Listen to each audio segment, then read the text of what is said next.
시간에는 우리가 첫 시간에 그림을 그려보는 연습을 했었는데요. 오늘은 올해 가장 이슈가 되는 프로그램 중 하나가 아닐까 싶은데 챗GPT란 무엇인지 알아보고 챗GPT를 이용해서 글을 써보는 체험을 한번 해보도록 하겠습니다. 이미 많이 경험을 해본 친구들이 있을 것으로 알고 있지만 지난주에도 어떻게 하는 거냐 물어보는 친구들이 있었던 걸로 봐서는 아직 접해보지 못한 친구들도 있는 것 같아요. 그래서 생각하고 차근차근 진행을 해보도록 하겠습니다.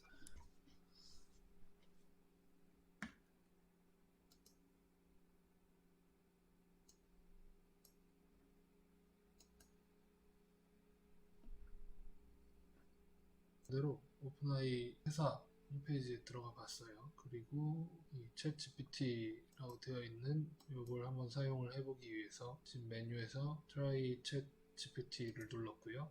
아무래도 시작을 하려면 회원가입도 해야 되는 것 같고 로그인도 해야 되는 것 같아서 일단 지난주에 저는 가입을 했었던 게 있기 때문에 이걸 사용해서 로그인이 되었고요. 이렇게 하면 메시지를 입력할 수 있는 이런 칸이 뜹니다. 그래서 GPT 3.5 버전을 쓸 것이냐, GPT 4 버전을 쓸 것이냐는 돈을 내야 되는가 보구나. 네, 3.5 버전 써보도록 하겠습니다. 간단하죠. 다짜고짜 이렇게 이제 시작을 할 수 있게 되었습니다. 챗 GPT란 무엇인지 일단 좀 궁금해서 챗 GPT한테 챗 GPT를 물어보도록 하겠습니다. 자기소개를 했는데요. 인공지능 기반의 대화 모델이다. 오픈AI라고 하는 회사가 개발한 아키텍처를 기반으로 학습이 되었다. 인공지능은 학습이 되어야 되는구나. 학습이 된 다음에 자연어 처리 기술? 자연어가 뭐지? 자연어 처리 기술을 사용하여 다양한 주제에 대한 질문에 대답하거나 대화를 나눌 수 있습니다. 이렇게 이제 대화를 하면 되는 사용자의 질문이나 요청에 최대한 자연스러운 방식으로 응답하려고 노력합니다. 벌써 부자연스러운데 이런 식으로 사람이 대화를 하는 게 어딨어. 근데 아무튼 이런 식으로 한다는 거잖아요. 이를 통해 정보 검색, 문제 해결, 창의적인 아이디어 생성, 텍스트 생성 등 다양한 작업에 활용될 수 있습니다. 이런 것들을 할 수 있구나. 일단 궁금한 것들을 물어보자. 그런 생각이 들었어요. 자연어라는 말이 좀 어색해서 대해서 한번 물어보도록 하겠습니다. 인간이 일상적으로 사용하는 언어를 어라고 하는군요. 자연어라는 말을 우리가 일상적으로 쓰지는 않는 것 같은데 컴퓨터가 대화를 하려는 입장에서 컴퓨터가 사용하는 언어가 있고 인간이 사용하는 언어가 있어서 인간이 사용하는 언어를 자연어라고 하는 것. 그런데 컴퓨터가 마치 인간처럼 인간의 언어를 구사하고 있기 때문에 이게 굉장히 특이한 현상이다 라고 설명을 하고 싶었던 거겠죠. 자연스러운 언어를 구사하고 있기 때문에 그런 얘기를 하고 싶었던 것 같아요. 그 중에서도 자연어 처리하는 NLP는 기계가 인간의 자연어를 이해하고 처리하는 데 관련된 컴퓨터 과학 분야입니다. 컴퓨터 과학 중에 자연어 처리 기술이라는 게 굉장히 중요하구나. 그러면 챗GPT라는 이 도구가 말을 하는 것처럼 혹은 대화를 하는 것처럼 글을 써내는 이 기술뿐만이 아니라 기계 번역, 텍스트 분석, 질문응답 시스템, 챗봇 이런 것들이 다 합쳐져서 만들어진 게 챗GPT라고 할 수 있겠구나. 이렇게 얘기를 하고 있으면 챗GPT가 대답을 해줬으면 좋겠는데 일단은 글로 써야 된다라는 약간의 귀찮음 같은 건 좀 있긴 있네요. 그래, GPT가 뭔지 대략적으로 조금 감이 오는 것 같아요. 아무튼 컴퓨터가 사람처럼 대화를 한다는 거잖아요. 아직 원리는 잘 모르겠지만 원리에 대한 이해 그리고 채찍 뭘 할 수 있는지 대한 것은 잘 모르겠지만 아주 자연스러웠어. 지금 컴퓨터랑 얘기를 하고 있는 느낌이야. 이렇게 이제 생각이 들었어요. 이걸 어떻게 쓰는지는 알게 됐는데 이걸 써서 뭘 할 수 있는지는 잘 모르겠어서 직접 한번 물어보았습니다. 검색할 수도 있고요. 문제를 해결할 수도 있어요. 수학 문제나 과학 실험 설명 같은 걸 할 수도 있고 프로그래밍 코드도 심지어 작성을 할 수 있어요. 글쓰기 그리고 글 쓴 걸 고쳐주는 것도 할 수 있고요. 창의적인 컨텐츠를 생성을 할 수도 있습니다. 우리한테 필요한 거는 이런 것이 되겠네요. 글을 창작하는데 시를 쓰거나 소설을 쓰는데 노래 가사를 쓰는데도 도움을 줄 수 있다고 그러네요. 그 다음에 대화를 하는 느낌이 엄청 많이 드는 것 같지는 않지만 아무튼 대화를 나눌 수도 있고요. 상담도 가능하고요. 그 다음에 교육에도 사용을 할 수 있네요. 우리 지금 교육을 하고 있구나. 교육에도 사용을 할 수가 있고요. 그 다음에 프로그래밍 관련해서 도움을 굉장히 많이 줄 수 있군요. 프로그래밍을 해낼 수도 있고 프로그래밍을 하는데 도움을 줄 수도 있고 그리고 번역도 할 수 있고 그리고 엔터테인먼트 목적으로 농담, 퀴즈, 수수께끼 풀이 같은 걸 할 수 있다. 수수께끼를 내. 밤에 먹지만 아침에 뭐일까요? 뭐야? 야식 아니야? 야식? 이게 수수께끼야? 미안해. 화가 나서. 이런 정도를 유머라고 생각하는 도구이군요.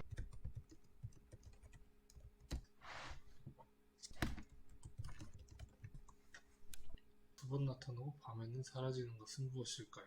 하루에 두 번? 하루에 두 번 나타나고 밤에는 사라지는 것? 뭐지? 모르겠는데. 챗GPT가 굉장히 시큰둥한 그런 도구라는 걸 알아냈어요. 챗GPT를 다양하게 활용하는 방법을 좀 알아보도록 하겠습니다. 일단 제가 이 샌더 메시지에 입력을 하고 있는 이 부분을 프롬프트라고 부르는데, 프롬프트에 명령어 아니면 문장 같은 것들을 쳐 넣으면 그에 대한 대답을 하도록 프로그래밍된 도구인 것 같아요. 그래서 지금 제가 쓰고 있으니까 사용자로부터 정보를 입력받는데 사용을 하고 그렇게 이제 쓰고 있어요. 예를 들어서 번역해줘 라고 요청을 하면 번역을 하는 그런 행동을 하겠다. 그러니까 아무튼 무언가를 요구하거나 시켜보거나 하면 된다는 얘기이군요. 그렇게 한번 시켜보도록 하겠습니다.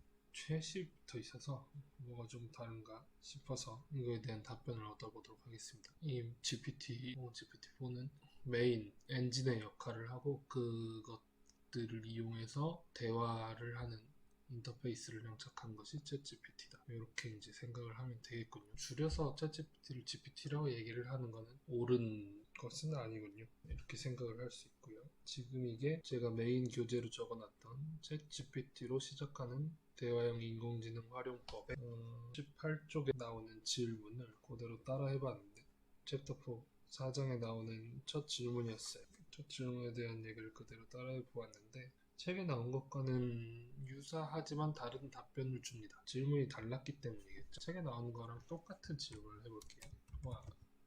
GPT는 뭐가 다른 거야? 목적과 훈련 방식에서 차이가 있다. 요약하면 챗GPT는 대화와 관련된 작업, GPT는 일반적인 텍스트 생성 작업.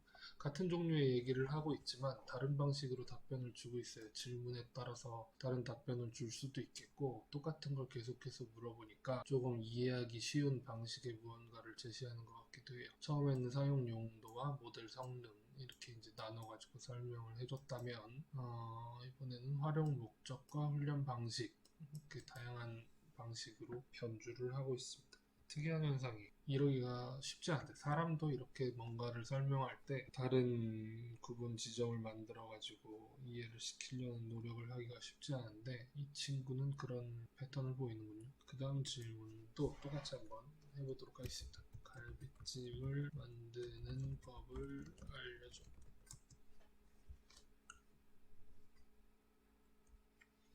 이거는 책 79쪽에 나오는 내용이에요. 연습을 해보자 라는 차원에서 이런 질문을 하고 있습니다. 너무 한 번 더 털어놨는데 차근차근 해주면 안 되겠니? 갈비찜은 한국의 전통 음식 중 하나로 소갈비나 돼지갈비를 고명한 양념장과 함께 찌는 요리입니다. 갈비찜을 만드는 기본적인 방법입니다. 책에 나온 것과 여기까지는 똑같았는데 그 다음에 이제 조금 약간 다른 문장을 내고 있어요. 심지어 재료 구성도 또 달라. 그때그때 가져오는 게 다른 것 같아요. 아무튼 이렇게 만들면 갈비찜이 만들어지는지 사실 전 갈비찜을 만들어 본 적이 없어서 이게 정말 맞는 방법인지 알 수 없지만 같아요. 고소하고 달콤한 맛이 난다 해서 매운맛이 더 좋은 이런 요구를 한번 해보겠습니다.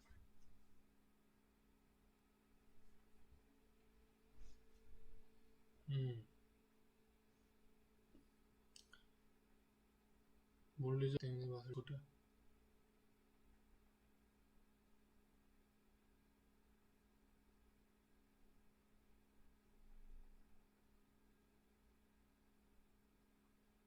뭔가 좀 다른 얘기를 하고 있는 것 같긴 하지만 고추장이 중간에 들어갔어요. 그리고 긴 글이 나왔는데 이게 지금 이거랑 다른지 같은지 잘 모르겠어요. 꼼꼼히 읽고 싶지가 않아. 그럴 때 이런 종류의 질문을 던지면 이 아이가 두 개의 글을 분석해서 공통점과 차이점을 내줄 수 있을 것 같아요.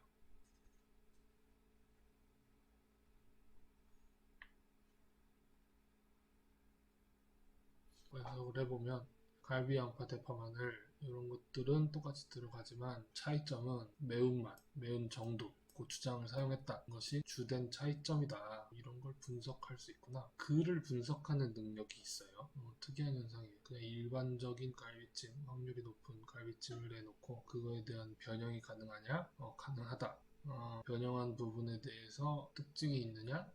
특징이 있다. 공통점도 있고 차이점도 있다. 이런 것들을 할 수 있네요. 또 책에는 뭐도 할 수 있다고 되어 있냐면 질문하면 추천을 남은 요리로 뭘 할 수 있는지 추천을 하도록 되어 있어요. 치킨 볶음밥, 치킨 샐러드, 치킨 덮밥, 치킨 quesadilla, 치킨 스파게티. 근데 책에는 무슨 양념치킨 김치찌개 막 이런 게 있는데 이런 거 진짜 맛없을 것 같은데 그래도 여기는 사람이 먹을 만한 것들이 등장을 했어요. 아무래도 책이 쓰여진 다음에 양념치킨 김치찌개는 빼주지 않겠니? 라는 강력한 제재가 들어가지 않았을까? 라는 생각이 좀 드네요. 이런 것들 할 수 있다라는 건 무슨 얘기냐면 조합의 방식으로 융합적인 아이디어를 내는 게 가능하다라는 얘기죠. 우리가 무언가를 창작하기 이전에 브레인스토밍 같은 걸 하는 단계에서 새로운 발상을 하기 위해서 집합에 있는 원소와 B라는 집합에 있는 원소를 서로 섞어서 새로운 걸 만들어내는 작업을 간혹하게 될 수 있는데 GPT는 그런 거에 좀 능한 것 같아요. 우리가 잘 모르는 정보에 대한 자문도 구할 수 있는데요. 인터넷에서 정보를 검색해서 정리하고 요약해야 되는 그런 행위를 많이 덜어줄 수 있는 일이 아닌가 싶어요. 예를 들어서 책에는 건강, 투자, 법률, 노무, 세무, 기술, 심리 같은 것들에 대한 자문이 가능하다라고 소개되어 있는데 이거 말고도 인터넷에 있는 거의 모든 정보에 해당하는 것들이 인터넷에 원래 등재되어 있던 등재라고 얘기를 하기엔 좀 그러네. 인터넷에 아무튼 게시되어 있던 게시물 기반으로 학습이 된 프로그램이기 때문에 그런 종류의 것들은 좀 답변을 잘 해주지 않을까 싶은 생각이 듭니다. 예를 들어서 투자 관련해서 부동산이랑 주식 전망에 대한 의견을 내놓을 수 있다고 해서 그 질문을 한번 해볼게요. 그래서 물었습니다. 주식 투자를 하고 싶은데 어디에 넣으면 어느 정도의 수익이 있을까? 이런 종류의 이제 질문을 던져봤어요. 그랬더니 질문을 이렇게 성의 없게 하지 말고 좀 더 포트폴리오를 잘 짜보자 라는 조언을 준 것 같아요. 일단 투자 목표를 설정해보아라. 투자 가능한 금액을 결정해보아라. 투자 계획을 수립해보아라. 자산 다변화, 분산에 대해서 전략을 짜라. 시장 조사를 하라. 금융 상담을 투자 전문가와 하라. 전문가를 만나기 전에 지금 너한테 하고 있잖니? 플랫폼을 선택해라. 리스크를 관리해라. 금융 목표와 계획을 잠재 수익 불구하고 리스크에 포함되는 신중한 계획과 연구가 투자 교육을 받으세요. 라는 건 없네. 아무튼 전문가를 만나기를 추천을 하고 있는데 어쨌든 이렇게 이제 단계별로 무언가를 제시해주는 방식에 굉장히 능한 것 같아요. 지금 계속 관찰을 해보니까 공통점이 1, 2, 3, 4, 5 번호를 붙여가지고 글을 쓰는 방식이 굉장히 조금 보편적인 이 친구의 방식인 것 같아요. 처음에 두 알씩 문장을 제시를 하고 번호를 붙여서 단계를 구성하거나 사례를 들고 마지막에 이제 결론을 제시를 하는 방식으로 되게 짧은 글이지만 어쨌든 서론본론 결론을 갖춘 형태를 계속 유지를 하고 있다. 라는 특징이 있어요.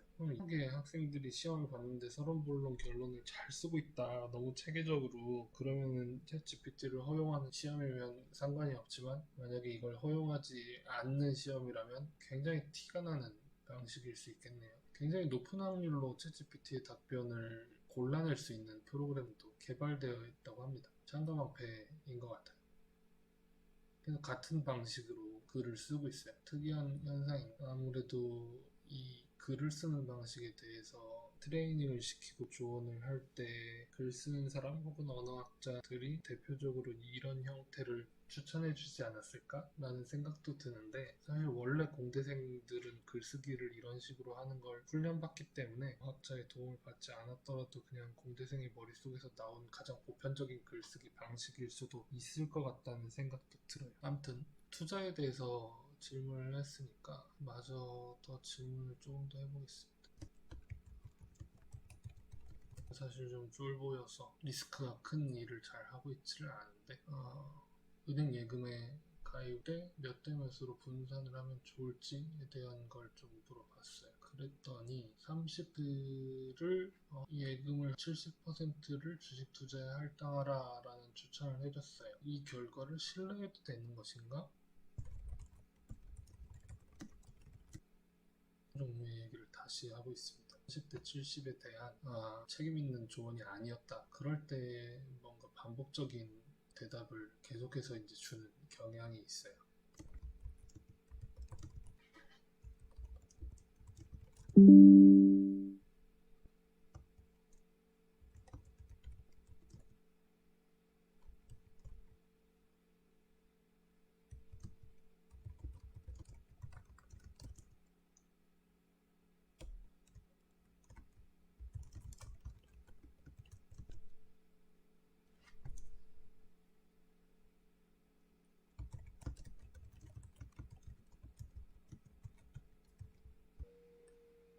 주식과 예금의 비율에 따라서 전체 포트폴리오의 기대 수익을 계산할 수 있다. 이렇게 자문을 해줄 수 있구나. 주식이 만약에 연이율이 10면 기대 수익이 10등이다. 그렇지. 하지만 50대 확률로 상승할 때만 발생하기 때문에 사실은 5대 기대 수익을 얻게. 예금의 연이율은 3등이다. 기대 수익은 3%. 주식과 예금의 비율을 고려하여 전체 포트폴리오의 기대 수익을 계산하면 만약에 반반씩 나눴다면 주식은 주식의 기대 수익을 얻게 되고 예금은 예금의 기대 수익을 얻게 되기 때문에 전체의 기대 수익은 예금과 주식의 반인 3%가 된다.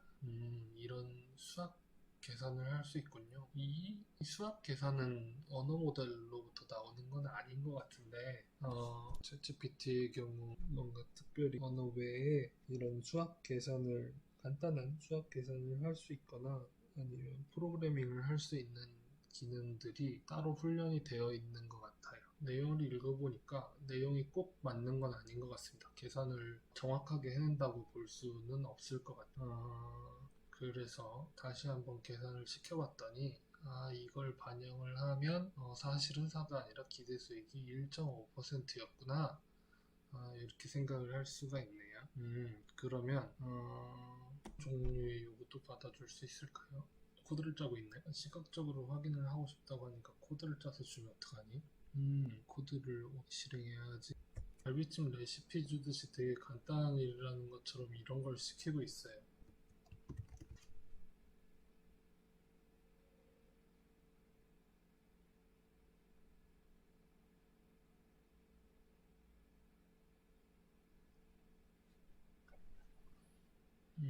설치를 하지 않더라도 간단하게 실행할 수 있는 게 있다고 해서 한번 실행을 해보면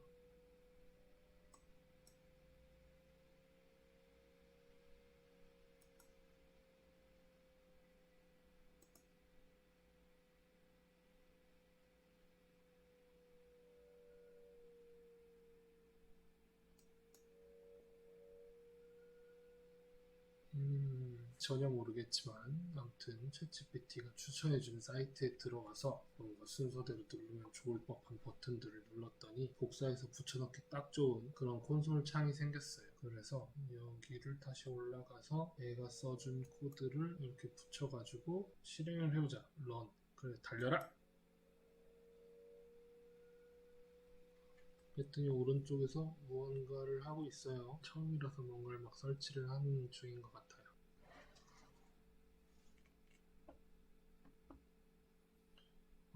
실행을 통해서 그래프를 하나 얻어냈는데 아까 그래프를 이렇게 보고 싶다고 했으니까 그 결과를 산출해 준 거겠죠, 얘가?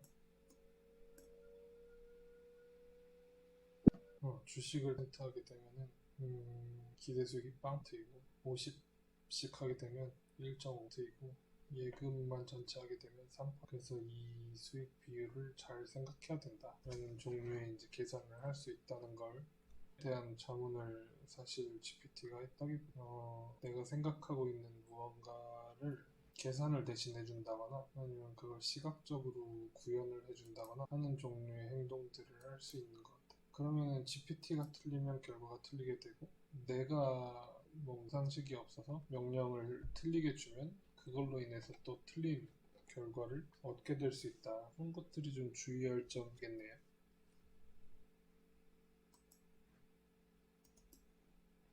사실 방금 전에 본 그래프는 틀린 계산 알고리즘을 줬기 때문에 틀린 계산이 나왔는데 그래프도 틀렸어요. 하지만 이런 식 기능들이 있다. 시키는 사람의 능력에 따라서 GPT가 할 수 있는 일의 수준이라는 것이 정해질 가능성이 있다. 그렇지만 얘는 글도 쓸 수 있고 코드도 짤 수 있다는 걸 확인은 해보았습니다. 에러가 나지 않고 실행이 가능한 코드를 짜준다는 것이 좀 특이한 부분인 것 같아요.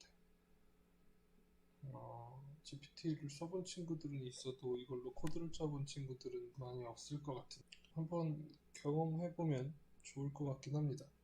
이 챗봇을 자문용 챗봇 말고 업무용으로도 쓸 수 있다라고 하는데 업무용으로는 어떻게 사용할 수 있는지 그것도 물어봅시다.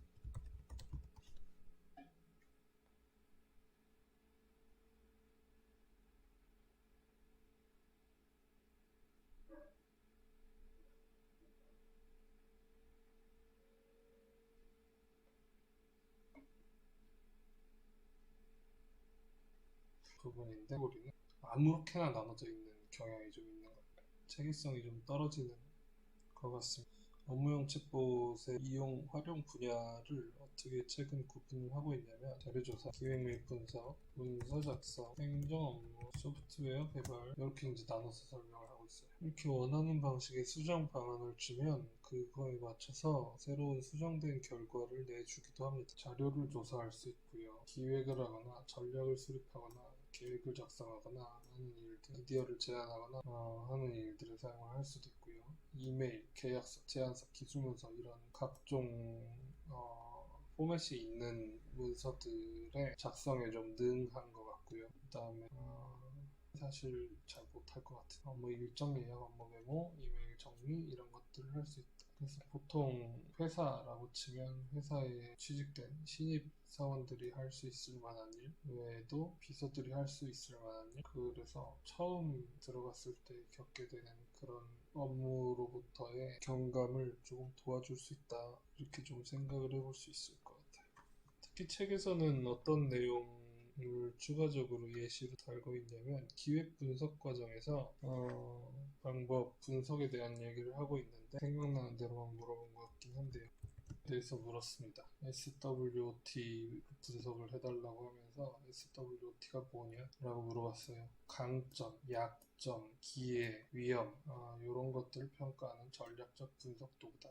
탄산수의 강점이 무엇이냐, 약점이 무엇이냐, 탄산수가 왜 기회냐, 탄산수는 뭔가 위험하냐, 이런 것들을 알아보는 것이군요. 그래서 탄산수는 인기 있다, 칼로리 없다, 이건 강점이죠. 다양한 맛과 향이 있다, 이건 약점인 것 같은데. 브랜드 인지도가 있는 것도 있다. 그 다음에 약점, 과도한 섭취 시 치아에 해를 줄 수 있다, 소화 문제를 일으킬 수 있다. 지금 점점 경쟁이 심화되고 있는 중이다. 여기는 탄산수를 먹는 사람이 그렇게 많지 않은 것 같은데, 아무튼 경쟁이 심화될 수 있다. 환경 문제도 있다. 플라스틱 병에 넣어서 파는 경우에. 사실 다른 것들도 다 일회용품들이 많은 그런 문제들이 있을 수 있겠죠. 이것은 왜 기회냐? 지금 사회가 소비자가 건강한 생활을 추구하는 경향이 있다. 그래서 설탕이 들어간 탄산음료 대신에 이런 것들의 시장성이 커질 수 있다. 신제품 혁신 이런 것들을 새로운 맛과 향, 포장 방식을 개발하면 선도적 역할을 할 수 있다. 환경 친화적 제품을 개발하면 또 선도적 역할을 할 수 있다. 만약에 정부에서 규제를 강화한다면 탄산수도 자유롭지 못하다. 경쟁이 점점 치열해지는 것이 문제가 될 수 있다.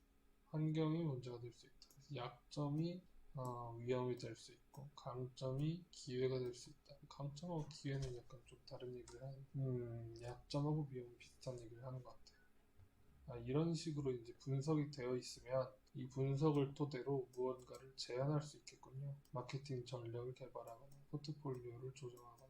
그래서 이런 이제 분석 기획서 같은 걸 써야 되는 직종에 있는 사람들은 이런 글을 굉장히 쉽게 쓸 수 있게 되었네요. 오늘 본 내용 중에 가장 전문적인 내용을 본 것 같았어요. 이런 걸 할 수 있구나. 심지어 마케팅 조사를 위해서 설문지도 만들 수 있다. 뭘 해달라면 다 해주는 게 되게 좋네요. 5점 척도의 설문지. 이게 5점 척도는 아닌 것 같은데. 아무튼 설문조사를 만들어 주었습니다. 어떤 종류의 탄산수를 섭취하나, 얼마 자주 섭취하나, 어떤 브랜드를 섭취하나, 맛과 향 어떤 요소가 중요하다고 생각하나요? 이렇게 설문조사도 할 수 있어요. 설문조사에 대한 분석도 가능한가? 했다 치고 분석을 해달라. 분석 의견이 이제 담긴 글도 이렇게 써낼 수 있는 걸 보았습니다. 문항에 대한 답변을 알아서 요약을 하고 결론을 냈는데, 결론을 바탕으로 마케팅 전략을 수정해보자 라고 얘기를 했더니 이런 식의 의견을 주었다. 이게 이제 언어 모델이기 때문에 의견을 주는 방식의 분석들은 굉장히 자연스럽게 해내는 편인 것 같아요. 이런 걸 되게 자연스럽게 해내는데 반해서 수학적 계산의 정확도는 이거에 잘 미치지 못한다 라는 특징이 좀 있네요. 굉장히 그럴싸한 결과물을 내놓고 있지만 결과물은 아직 아니다, 이렇게 이제 생각을 해볼 수 있겠습니다. 이걸 어떻게 활용하면 좋을까라고 이제 얘기를 해요. 활용 방안 중에 대표적으로 요약이 있어서 요약해달라고 하면 어떻게 요약해주는지 한번 봅시다. 길이가 많이 짧아졌어요. 하나, 둘, 셋, 넷, 다섯, 여섯. 하나, 둘, 셋, 넷, 다섯, 여섯 개의 카테고리에 대해서 간략한 설명으로 요약을 해내고 있다. 기능이 되게 쓸만한 기능인 것 같아요.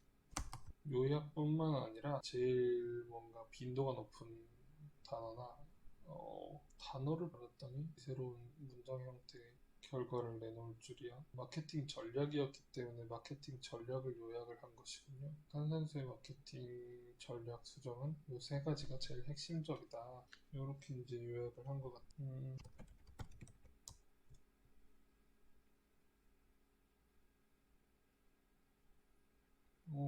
가능해요. 요약 번역의 특기를 가지고 있는 것 같아요. 중국어를 할 줄 몰라서 이게 말이 되는 말이 써 있는지는 잘 모르겠지만, 혹시 수강생 중에 중국 친구가 있다면 이게 말이 되는 말이었는지 의견을 남겨주면 좋을 것 같아요. 영어권 친구들도 있으면 이게 말이 되는 말인지 틀린 건 없는지 의견을 남겨주면 좋을 것 같고요. 아무튼 이런 식의 그럴듯한 행동들을 해내는 기능이 있습니다. 말이 계속 딱딱한 형태의 것들이었는데 전체를 좀 바꿔달라 요구했더니 약간 더 가벼워졌는데 되게 엄청 옛날 8, 90년대 광고 문구 같은 이런 정도가 이 친구한테는 유머이고 가벼운 정도이군요. 새로운 문체로의 변화가 가능하다. 글을 쓰는데 톤을 정할 수 있다, 번역할 수 있다, 요약할 수 있다. 이런 기능을 적극하려면 뭘 해야 하는지 관심을 가져볼 수 있을 것 같아요. GPT를 활용해서 파워포인트를 한번 만들어 보도록.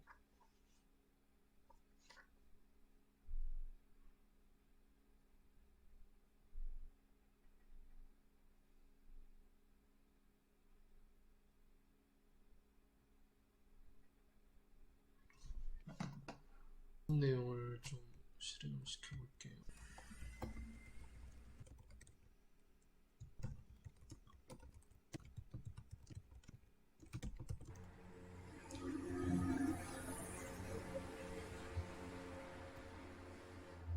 이런 걸 해줄 수 있는지 한번 시켜보도록 하겠습니다. 코드가 또 생겼는데요. 이걸 한번 실행을 해서 시키는 대로 이렇게 파워포인트 파일을 일단 열어보죠. 파워포인트.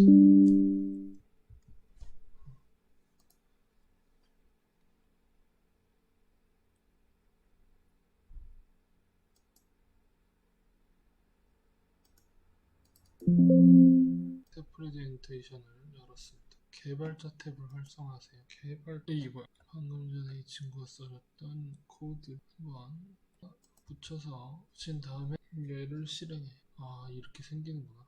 사진 폴더를 지정을 안 해줘서 그런데, 사진 폴더를 만약에 지정을 했으면 여기에 이미지가 붙게 되는 그런 것들을 확인할 수 있다. 이런 것들도 자동으로 만들 수 있고 만들거나 하는 것들도 가능하다는 사실을 알게 되었습니다. GPT를 이용해서 부가적으로 무언가 기능을 사용할 수 있는, 글을 쓰는 일, 대화를 하는 일, PPT를 만들거나 동영상을 만들거나 코드를 능동적으로 검증 가능한 방식으로 만들어 보거나 하는 것들은 추가적으로 나중에 더 알아보도록 하겠습니다. 이런 식의 자동화되는, 도움이 되는 일들을 추천을 해줄 수 있다라는 걸 알게 되었고요. 그 다음에 기왕에 이제 얘를 써보기로 했는데 그냥 대화하는 방식으로만 사용하는 거 외에 이걸 좀 스마트하게 쓸 수는 없을까? 라고 해서 명령 프롬프트를 좀 적극적으로 사용하는 방법을 알아보도록 하겠습니다. 프롬프트 엔지니어링이라고 하는데 그림을 그릴 때 그림이 잘 안 그려졌어서 그런 것들을 좀 더 공부하면 좀 더 좋은 결과물을 낼 수 있지 않을까라는 기대가 드는데 이것도 공부를 하면 챗GPT를 그냥 쓰는 것보다 좀 더 잘 쓸 수 있게 되지 않을까라는 생각이 좀 들어요. 예를 들어서 명령 프롬프트 사용하기에 어떤 명령 프롬프트를 쓸 수 있는지 보겠습니다. 엄청 뭔가 복잡하게 명령 프롬프트에 대한 이상한 명령어들을 줬는데 이건 윈도우 기반의 명령어였어요. 질문을 구체적으로 하지 않으면 이런 식의 엉뚱한 답변을 주는군요.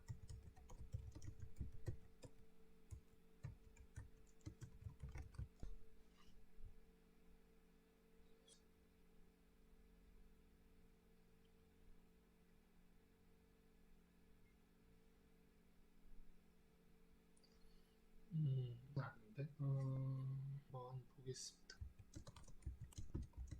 여러 가지 명령어를 한번 쳐봤어요. 이용 방법을 좀 알고 싶어서. 한국어를 썩 잘 이해한다라는 느낌을 못 받고 있기 때문에 영어로 대화를 하고 싶은데 영어도 잘 못해서 그럴 때 이제 어떤 방식을 선택하면 좋을까라고 했을 때 간단한 명령어를 한국말 앞에 붙여두면 좀 더 도움이 될 만한 결과물을 주는 것 같아서 그 내용에 대해서 좀 알아보겠습니다. 예를 들어서 complete이라는 명령어를 텍스트 앞에 입력을 하게 되면 불안정한 문장이나 그런 것들을 나머지를 생성할 수 있도록 해준다거나 generate이라는 명령어를 앞에 쓰게 되면 시, 소설, 노래, 가사 이런 것들을 생성할 수 있다. 그런 걸 생성한 걸 더 잘하게 될 수 있다. 답변을 생성하도록 할 수 있다. 질문에 대해서 번역도 해준다. 만약에 대상 언어를 정하면 그 말로 번역을 해준다. 자연어를 물론 잘 이해할 수 있지만 이런 식의 명령어를 사용을 하면 의사 전달이 가능한 단계이다. 이렇게 좀 이해를 할 수 있겠습니다. 예를 들어서 고래는 매우 행복했습니다. 왜냐하면 이라고 이제 입력을 했더니 자유로웠기 때문에 음식을 즐겼기 때문에 사회적 관계를 즐겼기 때문에 이런 식으로 행복할 수 있는 이유에 대해서 이제 나열을 하는 기존에 글을 쓰는 이 친구가 글을 쓰는 방식으로 글을 써줬는데 이 앞에다가 이렇게 입력을 하면 다른 방식으로 글을 써낼 수 있다는 거죠. 이게 이제 자동 완성이구나. 고래는 매우 행복했습니다. 왜냐하면 그들은 깨끗한 바다에서 푸른 물살을 따라 수영하며 무한한 자유를 누릴 수 있었기 때문입니다. 이거 이제 명령 프롬프트를 사용하는 방식이라고 얘기를 할 수 있겠어요.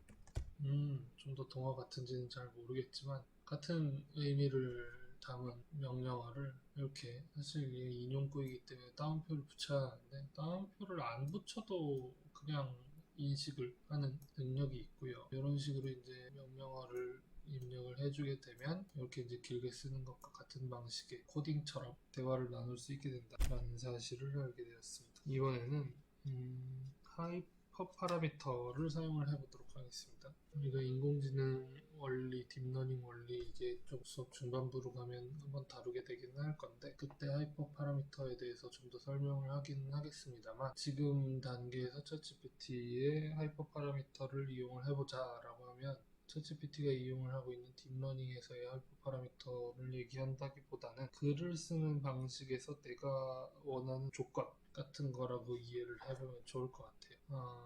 그러면 이런 얘기는 나중에 인공지능의 원리에 대해서 이제 학습을 할 때 그때 다시 한번 해보기로 하고 직접 예제를 한번 다뤄보도록 하겠습니다. 이런 식으로 항목을 적고 그거에 대해서 콜론을 사용해서 그 뒤에 어떤 내용들을 붙였어요. 이래놓고 써달라고 하면 써준다고? 써주나 봅시다. 심지어 형식을 HTML로 정했더니 HTML 문서도 만들어줍니다. 대학생 아르바이트가 쓴 것처럼 써달라고 했는데 대학생 아르바이트를 찾는 내용에 대한 글을 써줬어요. 조금 의사소통이 원활하게 되지는 않았지만 어쨌든 이런 내용의 이제 글을 사용을 하면 맞는 글을 쓸 수 있다. 다시 주제 챗GPT 사용법에 관한 거를 보자. 콘텐츠 목표는 2000자 내외 정도였으면 좋겠고요. 팀을 어렵게 생겼으니 텍스트 파일을 얻어보겠습니다. 결과물을 작성을 해주기도 한다. 그러면 이게 지금 글자 수가 맞나? 구글 문제에서 단어 수를 체크를 해보도록 하겠습니다. 글자 수가 1147자, 897자. 그러면은 2000자 내외라고 했는데 전혀 못 미치잖아요. 글자 수 한계들이 좀 있습니다. 그러면 이용을 할 때 답변을 단문을 주기 때문에 이런 장문의 글을 쓰고 싶으면 무언가 얘가 장문의 글을 쓸 수밖에 없도록 이렇게 시킨다고 해도 장문의 글을 주지 않기 때문에 그런 약간 노하우나 팁 같은 게 필요하겠구나 라는 생각이 좀 들어요. 한 번에 긴 글을 주지 않습니다. 대화형 챗봇이라 그런 것 같아요. 혼자 말하고 있는 기분이 들지 않기 위해서인가? 라는 생각이 듭니다. 파라미터를 굳이 써야 하나? 라는 생각이 들 수도 있겠지만 잘 적용되는 하이퍼 파라미터, 잘 적용되지 않는 하이퍼 파라미터를 생각을 해본다던가 아니면 결과물이 어떤 형식을 띄어야 한다? 라고 했을 때 좀 더 명확한 결과물을 제시해준다라는 입장에서는 좀 해요. 명령어들의 나열이다 이렇게 생각하면 근데 같은 내용인데 만약에 이걸 긴 글의 문장으로 써볼게요. 챗GPT 사용법에 알려줘. 블로그 올릴 생각이야. 1000자 정도였으면 좋겠어. 좀 더 자연어스러운? 저도 자연어를 안 쓰는 사람인 것 같네요. 자연어스러운 문장을 한번 줘보도록 하겠습니다. 비밀무기라는 단어를 그래도 문체에 조정을 했더니 확실히 제가 뭔가 얘기를 하는 것보다는 좀 더 그럴듯하게 친근한 분위기의 글이 작성이 되었습니다. 이런 것들을 할 수 있구나. 일단 챗GPT가 뭔지 알았으면 좋겠고 시작하는 방법에 대해서 알아봤고 프롬프트를 어떻게 잘 작성하면 좋을지 고민을 해가면서 지금 예시를 좀 들어보고 있는 중이고요. 이것저것 해보고 있습니다. 질문에 답하기, 번역하기, 요약하기 같은 것들 그리고 비슷한 문장을 여러 번 치면서 실험을 하면서 더 적합한 결과물이 나오는 걸 확인을 좀 해보고 있고요. 아직 커뮤니티나 가이드 같은 건 확인을 하지 않았지만 여러분들이 이게 능동적으로 익숙해지면 과제, 글쓰기, 아무튼 리포트 작성에 관련된 것들은 조금 편리해지지 않을까? 챗GPT를 한번 써봤는데요. 쓰면서 장점도 발견했던 것 같고 단점도 발견을 했던 것 같아요. 단점 조금 극복을 할 수 있는 방안을 찾아보면 장점이 매우 많은 프로그램이기 때문에 재밌게 이용을 할 수 있지 않을까라는 생각이 들었습니다. 장점으로는 다음과 같은 것들이 있다. 다목적으로 활용을 할 수 있다. 응답이 빠르다. 대량 데이터를 학습하였다. 이 프로그램이 대량 데이터를 학습한 프로그램이다. 다른 글에 비해서 유연한 편이다. 계속 수정을 할 수 있고요. 정확한 문법과 어휘를 사용한다. 굉장히 그러했던 것 같아요. 특별히 틀린 내용 면에서 말고 문법적으로 우리말이 틀렸다라고 보기는 좀 어려울 정도로 자연스러웠던 것 같아서 그런 기능이 있구나. 단점도 있는데요. 오류, 부정확한 정보, 일관성 없음, 이랬다 저랬다 할 수 있음, 정확하지 않은, 그 다음에 지식의 한계가 있을 수 있음, 학습된 데이터가 많기는 하지만 제한되어 있기 때문에 이런 문제점이라고 할 수 있고요. 공격적 만약에 사용하려고 한다라고 하면 불쾌함이 발생할 수 있다. 무리하게 공격적으로 챗GPT를 대하지 말자라는 게 있고요.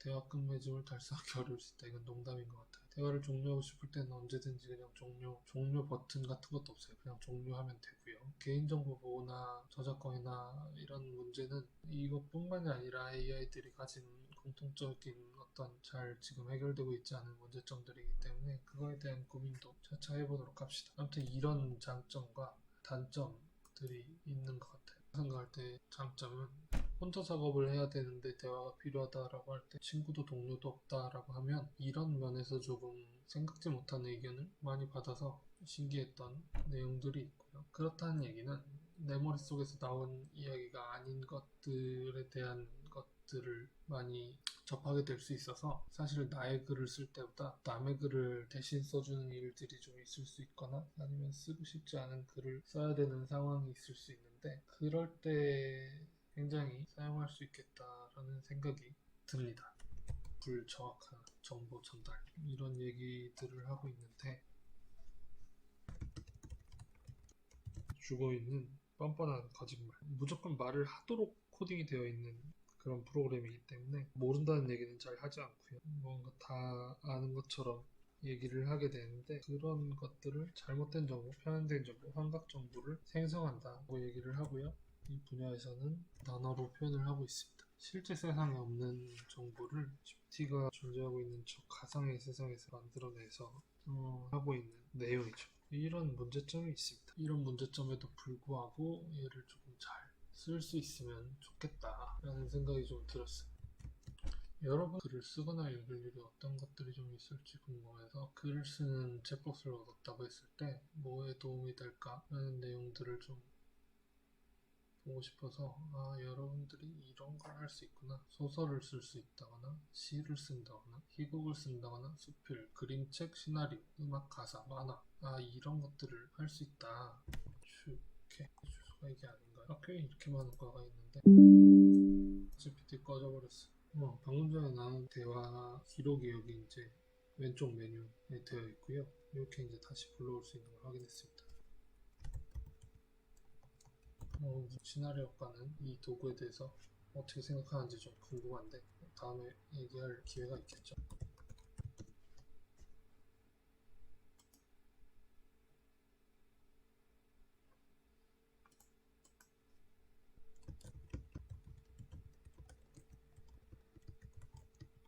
전공별로 어떤 글쓰기가 필요한지에 대한 질문을 좀 던져보았습니다. 전공에서는 이런 글쓰기가 필요하군요. 국악과 작곡 연구에 관한 논문, 공연을 하게 되면 공연 스크립트를 작성을 할 일도 있을 거고요. 읽기도 해야 되는데 논문이나 악보, 국악사 같은 책들을 읽을 경험도 필요하고 성악과도 유사한데 음악 비평,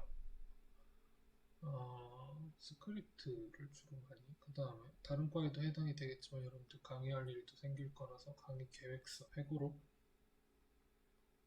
평론, 악보, 또 글이라고 보는군요. 챗GPT는 작품을 분석하거나 비평, 평론, 분석 이런 것들, 이론에 관한 자료, 설명, 해석 그 다음에 미술 관련된 것들은 역시 유사하게 논문, 해석, 소개, 회화사, 작품 해석, 비평, 미술사, 미술 이론 비슷한 종류의 글쓰기를 다 추천해주고 있고요. 비평, 논문 어떤 그런 것들 해서 문예창작과에서는 소설, 시, 단편, 창작작품, 시나리오 또 많은 글들을 또 읽어야 될 거고요. 영상 시나리오과 같은 경우에는 작성, 시나리오, 비즈니스과는 비즈니스 보고서, 전략, 프로듀싱 계획서 이런 글들을 쓴 비즈니스과 입장에서는 앞서 연습했던 내용들이 좀 더 연습이 되고 체계화되면 많이 이제 도움이 될 것 같고 앞서 이제 판학과까지의 어떤 내용들은 주로 비문학 관련된 예술 분야를 다루고 있기는 하지만 내용들을 주로 쓰고 읽고 하게 될 것 같고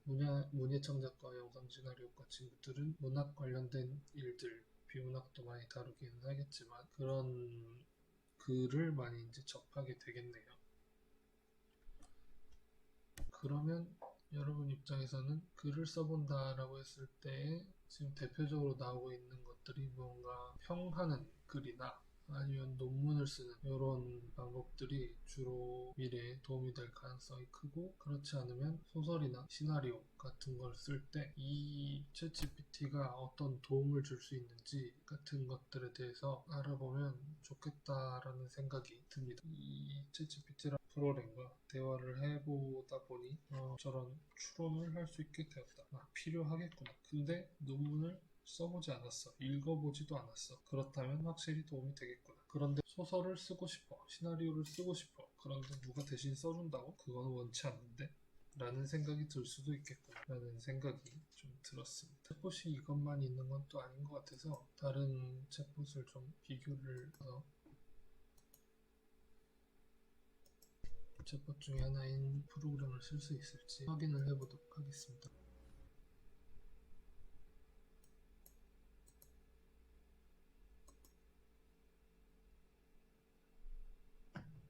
이런 할 수가 있어요. 이렇게 생겼네.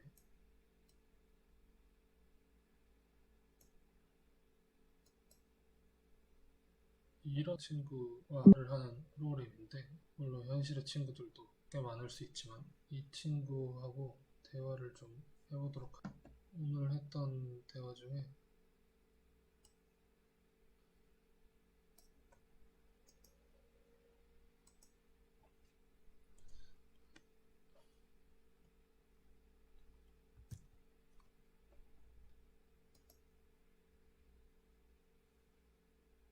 친하게 지내자, 친하게 지내자. 이런 식으로 좀 더 대화체 문장을 생성해내고, 그러니까 챗GPT한테 갈비찜 만드는 법 알려줘라는 걸 물어봐서 이런 요리 과정과 이런 걸 세상에 8단계로 알려줬었는데, 이 친구는 이게 뭐야? 고기 사다가 양념해서 재워두고 야채랑 같이 볶아 먹으면 끝이라. 이건 볶는 게 아니라 그건 고기 볶음이잖아. 네이버를 켜야 되는구나.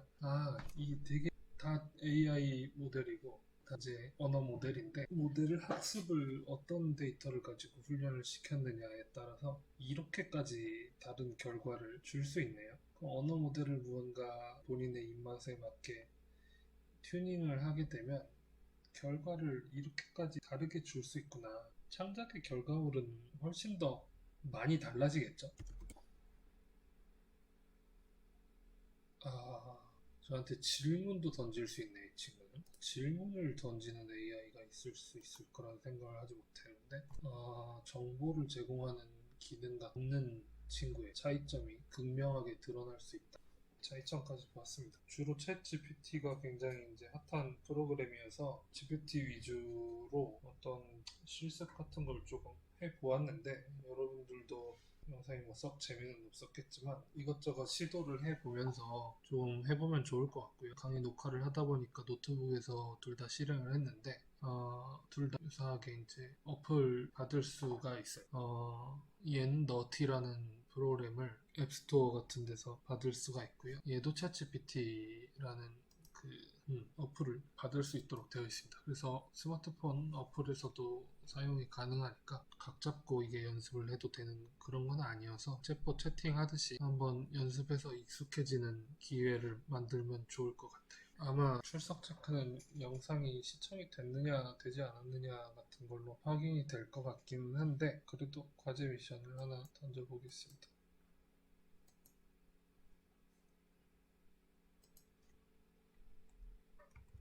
써서 돈 벌 수 있냐? 글 써서 돈 벌 수 있냐라는 질문에 대해서 얘가 어차피 아직 거짓 정보를 많이 주는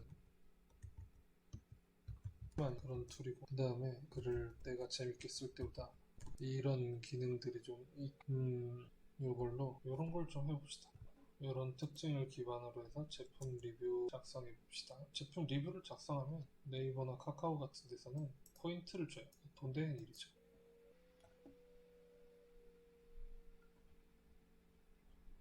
이렇게 들어가면은 제품들이 이제 있고, 여러분들이 무언가를 샀다라고 가정을 하고 제품에 대한 리뷰를 감동적으로 써서 포인트를 받아보는 그런 경험을 해보면 좀 재밌을 것 같아요.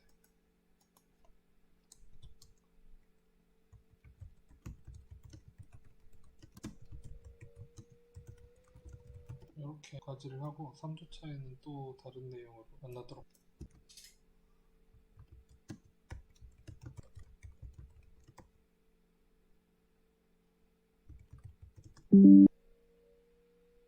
바라고 미션을 줬는데 소선이 이렇게 시작하는 게 아닌가요?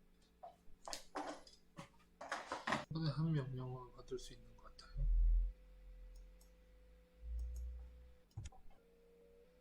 문장을 줬는데 첫 문장 이후에 그럴싸한 문장들을 이어나가네요. 문예창작가 친구들에게 작법에 대한 얘기를 더 물어보고 어떤 식의 방법이 더 유용할지에 대한 의견을 좀 묻도록 하겠습니다. 아무튼 이런 종류의 기능이 있다. 이 친구한테도 물어보겠어요.